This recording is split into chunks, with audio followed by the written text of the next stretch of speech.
नमस्कार मैत्रिणींनो, शिवण क्लासमध्ये तुमचं सगळ्यांचं स्वागत आहे. मी रेणुका पाटील यूट्यूब चॅनलवर तुमचं सगळ्यांचं स्वागत करते. आणि आज आपण बाही कटिंग बघणार आहोत. तर मी छोटी बाही कटिंग कशी करायची त्याचा व्हिडिओ पूर्ण टाकलेला आहे. मोठी बाही कटिंग कशी करायची आज त्याचा व्हिडिओ दाखवणार आहे, तुम्हाला सांगणार आहे ती कशी कटिंग करायची.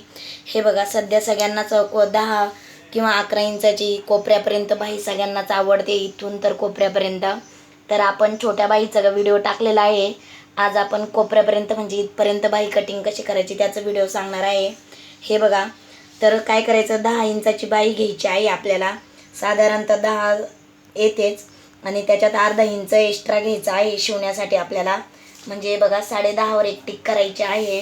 त्याच्यानंतर इकडनं किती घ्यायचं सगळ्यांनाच मोठा प्रश्न पडत असतो. तर हे बघा, 34 साईजचं ब्लाऊज असेल तर त्याचा चौथा भाग घ्यायचा असतो, म्हणजेच जेवढा येईल तेवढा घ्यायचा. त्याच्यानंतर हे बघा 8.5 येतो. आणि आपल्याला जर समजा 36चं जर चौथा भाग घ्यायचा असेल तर 36 साईजचा घ्यायचा आहे. तर हे बघा, आपण 9 घेणार आहोत, म्हणजे 36 साईजची बाही झालेली आहे कटोरीचा. हे बघा, 9 वर टिक करायची आहे आपल्याला. त्याच्यानंतर इथे पण 9च घ्यायचा आहे, खालून पण. हे बघा, आणि आपण आज बाही कटिंग करणार आहोत. खूप सोप्या पद्धतीत मी तुम्हाला सांगणार आहे. नवीन असेल तर चॅनलला सबस्क्राईब करा. हे बघा, असा एक ब्लॉक्स बनवून घ्यायचा आहे पूर्ण आपल्याला. इकडून पण सरळ लाईन मारून घ्यायची आहे. ही लाईन मारून झाल्यानंतर आपल्याला हे बघा काय करायचं, इथे 1.15 मार्किंग करायचं आहे. हे बघा, त्याच्यानंतर इकडनं किती घ्यायचं सगळ्यांनाच, याला बाहीची खोली किंवा बाहीची आपण साईडने किती कटिंग करतो ते पण म्हणता. हे बघा, तर किती घ्यायची आहे आपल्याला, 3 इंच घ्यायची आहे. ही मोठी बाही आहे म्हणून आपण 3 इंच घेत असतो. छोटी बाही असेल तर त्याचा मग अर्धा करायचा. 5ची असेल तर 2.5 घ्यायचा, किंवा 3ची असेल तर 1.5 इंच घेतली तरी पण चालते. हे छोट्या बाहीसाठी आहे. आणि मोठ्या बाहीसाठी आपल्याला किती घ्यायचं आहे, 3 घ्यायचं आहे. त्याच्यानंतर एक इथे क्रॉस लाईन मारून घ्यायची आहे. बघा, इथे ही लाईन मारून घ्यायची आहे पूर्ण आपल्याला. त्याच्यानंतर ह्या लाईन मारल्यानंतर आपण याचा मध्य काढणार आहोत. हे बघा, 9.5 येतं. 9.5चं मध्य हे बघा, इथे असं अर्धा टिप ठेवायचा आहे. आणि इथे एक हे करून डॉट मारून घ्यायचा आहे. त्याच्यानंतर खाली अर्धा इंच आणि वरती पण अर्धा इंचावर एक लाईन मारून घ्यायची आहे. हे बघा, आणि बरोबर गोलाकार देत देत हे बघा, असं हळूच बरोबर इथे डॉटमध्ये जॉईन झाला पाहिजे हा गोलाकार. हे बघा, त्याच्यानंतर हा पण असं व्यवस्थित आहे बघा, इथून जॉईन करून इथे आपण वरती नेणार आहोत, याच्यात जॉईन करणार आहोत. हे बघा, खूप सोप्या पद्धतीने सांगितलं आहे, तुम्हाला जास्त किचकट सांगितलेलं नाही आहे. हा स्टेप फक्त तुम्ही एकदा 2-3 वेळेस काढल्यानंतर तुम्हाला हा गोलाकार जमून जाईल. हे बघा,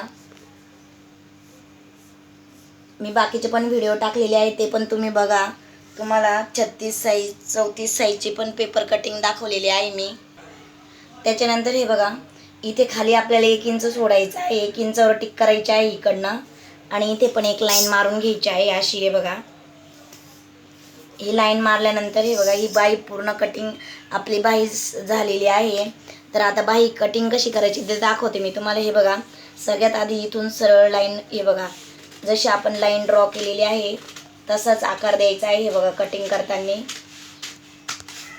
त्याच्यानंतर हे बघा, इकडनं हे जे 1 इंच आपण कटिंग केलं होतं ते ड्रॉ केलं होतं ते, हे बघा, त्याच्यानंतर मध्यावर एक टिक करून घ्यायची आहे. आणि हे बघा, आता ही अशी सरळ बाही झालेली आहे आपली. हा मागील भाग आहे. हे बघा, असं लिहून ठेवत जा तुम्ही पण, म्हणजे बाही जोडताना बरोबर आपल्याला लक्षात राहील.